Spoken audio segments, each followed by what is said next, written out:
جی علی صاحب السلام علیکم۔ علی ظفر صاحب بہت شکریہ ہمیں جوائن کرنے کا۔ یہ بتائیے کہ آج یہ بل پیش ہوا ہے سینٹ میں، جہاں پہ اس بل میں یہ کہا جا رہا ہے کہ جو سپریم کورٹ کے ججز کی تعداد ہے وہ 17 سے 21 کر دی جائے۔ اس سے پہلے نیشنل اسمبلی میں بھی ایک بل جو ہے وہ ابھی تک ٹیبل تو نہیں ہوا، لیکن یہ کہ وہ دانیال چودھری صاحب نے جو ہے اس کو ڈرافٹ کیا، جس میں ججز کی تعداد کو 23 تک کیا جا رہا ہے۔ اچھا، آپ نے اس پہ آبجیکٹ کیا ہے،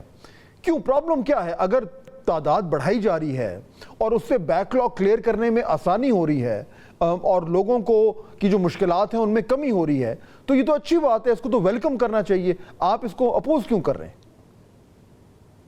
دیکھیں، کہا یہی گیا ہے جب یہ بل پیش کیا جا رہا تھا،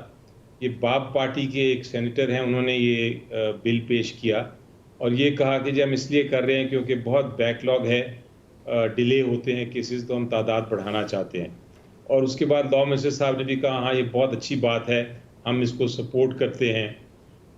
ہمیں بھی لگتا ہے کہ بڑا ڈیلے ہو رہا ہے۔ بات یہ تھی اس پہ، جب میں نے اٹھ کے جب جواب دیا، میں نے کہا کہ بہت اچھی بات ہے جوڈیشل ریفارم کرنا، بڑی اچھی بات ہے، آپ چاہتے ہیں، لوگوں کا آپ کو احساس ہے، لیکن پھر اگر جوڈیشل ریفارم کرنی ہے تو یہ سپریم کورٹ سے کیوں آپ شروع کر رہے ہیں؟ آپ اس کو شروع کریں نیچے سے، جہاں تعداد بڑھانے کی ضرورت ہے، پھر ڈسٹرکٹ جوڈیشری کو کریں، اس کے بعد ہائی کورٹ کو کریں، اور پھر الٹیمیٹلی سپریم کورٹ تک آئیں۔ ڈیلے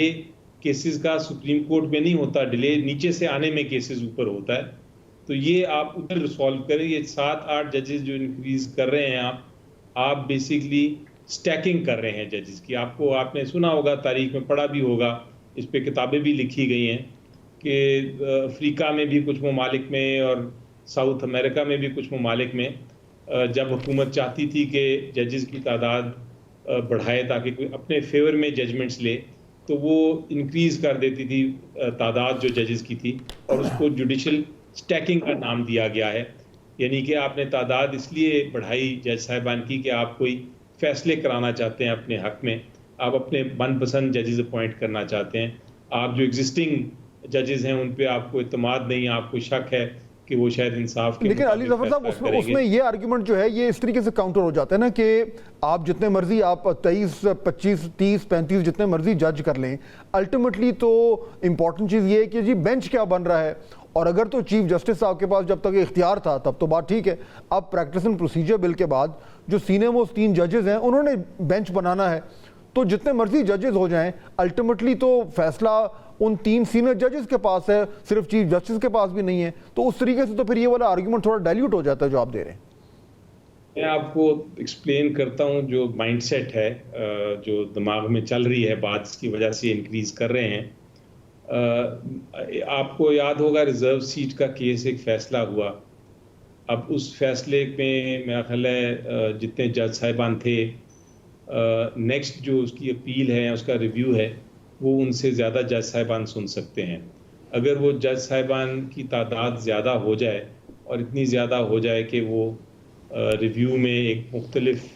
رائے آ سکے، تو پھر یہ ریزرو سیٹس کا فیصلہ بھی چینج ہو جائے گا۔ اس کے علاوہ اگر کل کو 23 کا فل بینچ بنے یا فل کورٹ بنے، 23 لوگوں کا اگر فل کورٹ نہیں سننے ہیں بہت اہم کیسز جو آنے والے ہیں، تو پھر 23 کیسز جو 23 ججز جو ہیں اس میں کیا تعداد ہوگی، کون سی حاوی ہوگا کس گروپ کے اوپر، یہ بھی مائنڈ سیٹ چل رہا ہے۔ میں یہ نہیں کہہ رہا کہ ضروری ہے کہ یہ نیسیسریلی جو پوائنٹ ہوں وہ انصاف کے مطابق فیصلہ نہیں کریں گے، لیکن ایک مائنڈ سیٹ ہے حکومت کا، ڈیسپریشن ہے، اور وہ یہ ایک جوڈیشل کو کرنے کی کوشش کر رہے ہیں، یعنی جوڈیشری میں بھی وہ چاہتے ہیں کہ اپنے لوگوں کو بھریں، بھرتی کریں۔ لیکن علی ظفر صاحب یہ جو کچھ وہ کر رہے ہیں وہ بالکل it is within their rights, simple majority سے اگر وہ قانون پاس کرتے ہیں، پارلیمنٹ میں ان کی میجورٹی ہے، پارلیمنٹ کا کام ہے لیجسلیشن کرنا، اگر وہ یہ سمجھتے ہیں کہ اس سے جو ہے وہ سپریم کورٹ کی ورکنگز میں بہتری آئے گی اور بیک لاگ کم ہوگا، let's assume for a second کہ ان کے ذہن میں ہے جو آپ بات کر رہے ہیں، بٹ ایون دین وہ کوئی غیر قانونی کام نہیں کر رہے، اور جو بھی اپوائنٹنگ اتھارٹی ہوتی ہے، آپ امریکہ کی اگزامپل لے لیں، جو ریپبلکن جج آتا ہے تو وہ کنزرویٹو ججز کو جو ہے وہ کوشش کرتا ہے کہ سپریم کورٹ میں جائیں، ڈیموکریٹ آتا ہے تو وہ لبرل ججز کو کرتا ہے، سو یہ تو گورنمنٹ کے پاس یہ رائٹ ہے، اب you can question their intent, ان کی نیت کیا ہے، لیکن وہ کوئی غیر قانونی کام تو نہیں کر رہے۔ دیکھیں غیر قانونی کی بات نہیں ہے یا کہ قانونی کیا ہے، وہ تو ایک پروسیس ہے، وہ تو آئینی ترمیم بھی لیگل ہو سکتی ہے، قانون بھی لیگل طریقے سے لایا جا سکتا ہے۔ سوال یہ ہے کہ اگر اس کی بدنیتی پہ بیسڈ ہے، اگر وہ ایک کو کرنے کی کوشش ہو رہی ہے تو پھر اس کو سمجھا جائے گا کہ وہ جوڈیشری میں ایک انٹرفیرنس ہے، وہ جوڈیشری کی آزادی میں ایک طرح سے مداخلت ہے، اور اس پہ تو بہت سارے ججمنٹس ہیں، بہت سارے کیسز ہیں، فیصلے ہیں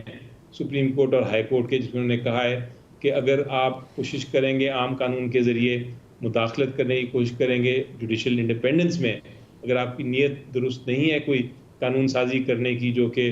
جو جوڈیشری کا جو انٹرنل ورکنگ ہے یا میکنزم ہے اس کو خراب کرے گی، تو پھر یہ غیر آئینی ہے، اور عدالت نے اس میں غیر آئینی دیکھیں نا، اگر وہ سمپل میجورٹی سے یہ قانون پاس کرتے ہیں کہ ہم سپریم کورٹ کی ججز کی تعداد بڑھا رہے ہیں، اس میں کیا ججز بیٹھ کے یہ کہیں کہ نہیں ہمیں آپ کی نیت پہ شک ہے، اس لیے ہم سمجھتے ہیں کہ آپ نے جو قانون پاس کیا ہے وہ غیر آئینی ہے اور اس لیے ہم اس کو سٹرائک ڈاؤن کر رہے ہیں؟ Is that the logic?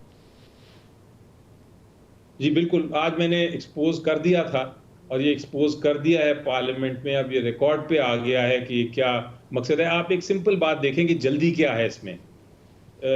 وہاں سے آپ کو نیت کا شک کم از کم ہو جاتا ہے۔ لیکن علی ظفر صاحب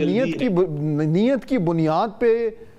تو کوئی ججمنٹ کیسے وہ پاس کر سکتے ہیں؟ یعنی وہ کیسے کہہ سکتے ہیں جی ہمارے خیال میں آپ کی نیت یہ ہے اس لیے ہم سمجھتے ہیں کہ یہ قانون جو ہے غیر آئینی ہے؟ یہ that doesn't make sense۔ نہیں دیکھیں، نیت کا جو ہے، جو جب آپ بات کرتے ہیں آزادی جوڈیشری کی، تو آپ کا ایک قانون ہے بڑا سمپل جو جس کی تشریح کی ہے بہت ساری ججمنٹس میں، اور وہ یہ ہے کہ آپ کوئی ایسا قانون نہیں پاس کر سکتے جس کا مقصد ہے جوڈیشری کی ورکنگ کے ساتھ انٹرفیرنس یا اس کو مداخلت۔ اگر آپ مداخلت کرنے کی کوشش کریں گے، اگر آپ کوئی ان کا فیصلہ تبدیل کرنے کی کوشش کریں گے، اگر آپ کو ایسا حربہ استعمال کریں گے، ایسی قانون سازی کریں گے، بے شک آپ کو قانون، آپ نے پروسیجر اس کا فالو کیا ہے، لیکن آپ کی وہ قانون سازی کا مقصد جو ہے، جو الٹیمیٹ ایم ہے، وہ درست نہیں، وہ جوڈیشل انٹرفیرنس کے۔ لیکن یہ انٹرفیرنس علی ظفر صاحب کیسے ہوگی؟ دیکھیں نا، گورنمنٹ ہے، یہ لیٹس اسیوم یہ چیلنج ہو جاتا ہے، لیٹس اسیوم فار سیکنڈ کہ آپ اس کو چیلنج کر دیتے ہیں، اگر یہ لا پاس کر دیتی ہے گورنمنٹ، اٹارنی جنرل جا کے آرگیو کریں گے کہ مائی لارڈز یہ آپ دیکھیں 59,000 سم تھنگ کیسز کا بیک لاگ ہے جو کہ ہے، اور اس کو کم کرنے کے لیے ہم نے یہ ججز جو ہیں وہ ان کی تعداد بڑھائی ہے۔ اب اس میں آگے سے کیا ججز کیا کہیں گے کہ نہیں ہم آپ کی بات نہیں مانتے، بالکل بیک لاگ ہے لیکن یہ آپ کی آرگیومنٹ ٹھیک نہیں ہے؟ یعنی یہ نیتوں کے معاملے پہ جب آ جائے معاملہ تو یہ تو پھر آپ بالکل ایک سبجیکٹو چیزوں پہ چلے گئے۔ جی دیکھیں، ججز کیا کہیں گے یا کیا نہیں کہیں گے وہ تو جب کیس آئے گا ہوگا، لیکن اگر جج یہ پوچھیں کہ اٹارنی جنرل صاحب آپ نے اگر یہ کرنا تھا بیک لاگ کو تو آپ اسٹیٹسٹکس دکھائیں، اور اسٹیٹسٹکس میں یہ دیکھیں کہ کیا آپ نے یہ جو لوور جوڈیشری ہے اس میں ریفارم کی، کیا آپ نے ڈسٹرکٹ جوڈیشری میں ریفارم کی، وہاں تعداد بڑھائی، کیا آپ نے ہائی کورٹ میں جو اپوائنٹمنٹس ہونی ہیں یا ہائی کورٹ میں جتنی پینڈنسی ہے اس کی تعداد بڑھائی، یا کیا آپ سیدھا سپریم کورٹ کے اوپر آئے اور سپریم کورٹ میں تعداد بڑھانے کی بات کی؟ تو یہ پوچھا جائے گا، پھر اس کا کیا جواب ہوگا یہ مجھے پتہ نہیں، لیکن ابھی پارلیمنٹ میں تو کوئی جواب نہیں۔ اچھا اب اگر چلیں یہ پارلیمنٹ میں تو صرف ٹھیک ہے، وہ میرے خیال میں ابھی کمیٹی میں چلا گیا، وہ آئے گا تو کمیٹی میں بھی بحث ہوگی، پھر اس کے بعد ہاؤس میں بھی ہوگی، فلور پہ بھی ہوگی۔ مجھے یہ بتائیں کہ سملرلی اب یہ تو آسان کام ہے، لیکن جو مشکل کام ہے جوڈیشل ریفارمز کا، جہاں پہ آئینی ترمیم کی ضرورت ہے اور 2/3 کے نمبر چاہیے، وہ گورنمنٹ کے پاس ہے نہیں۔ Let's assume for a second آ جاتے ہیں اور وہ جوڈیشل ریفارم لے آتے ہیں جس میں گورنمنٹ یہ کہتی ہے کہ جی ہم جو ایج ہے ججز کی ریٹائرمنٹ کی سپریم کورٹ کی وہ 3 سال بڑھا رہے ہیں، 65 سے 68 پہ لے کے جا رہے ہیں، جو کہ مختلف ممالک میں بائی دا وے ہیں، یہ کوئی انوکھی بات نہیں ہوگی۔ اس میں تمام ججز جو ہیں ان کو 3 سال مل گیا، جو سینیورٹی جو لسٹ ہے وہ چینج نہیں ہو رہی۔ اگلے چیف جسٹس منصور علی شاہ صاحب ہی ہوں گے، لیکن 25 اکتوبر کو نہیں ہوں گے بلکہ 3 سال بعد ہوں گے۔ اگر یہ ہوتا ہے تو پھر چیف جسٹس قاضی فائز عیسیٰ کو ایکسٹینشن نہیں مل رہی، پھر تمام تر ججز کو اور شاید سرکاری افسران کو مل رہی ہے، اس میں بھی آپ کو پرابلم ہوگا۔ دیکھیں پہلی بات تو میں بڑا جو آپ کا سوال ہے اس کو ذرا تھوڑا سا ریپیٹ کرتا ہوں تاکہ اس میں کوئی میرے جواب میں ابہام نہ رہے. آپ نے یہ کہا کہ ازیوم کریں کہ ایک آئینی ترمیم ہو جاتی ہے اور ازیوم کریں کہ ایک پولیٹیکل پارٹی کے پاس یا ایک کولیشن کے پاس اتنے نمبر ہیں کہ وہ آئینی ترمیم کر دے. اب آئینی ترمیم میں وہ توسیع کر دیتی ہے لہرا سے کہ وہ صرف چیف جسٹسز کے ٹینیور کو بڑھاتی ہے، باقی ججز کو نہیں بڑھاتی. یہ بھی ازیوم کر لیں ایک سیکنڈ کے لیے. تو جب آئینی ترمیم آ جائے گی تو اس کو کوئی اس کے اوپر کوئی سوال نہیں اٹھا سکتا. آئینی ترمیم چاہے بدنیتی پہ بیسڈ ہو اس کو عدالت چھو نہیں سکتی. وہ کیونکہ آئینی ترمیم ہے تو آئینی ترمیم میں چونکہ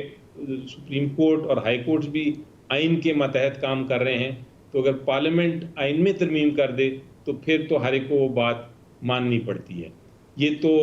اس میں پھر یہ بحث نہیں ہوتی کہ یہ مداخلت ہے انڈیپینڈنس سے یا نہیں. یہ صرف عام قانون میں ہو سکتی ہے. ابھی یہ جو قانون لایا جا رہا ہے یہ عام قانون ہے، اسی لیے میں نے یہ بحث آپ کے سامنے پیش کی. لیکن اگر یہ آئینی ترمیم کے ذریعے ہوتا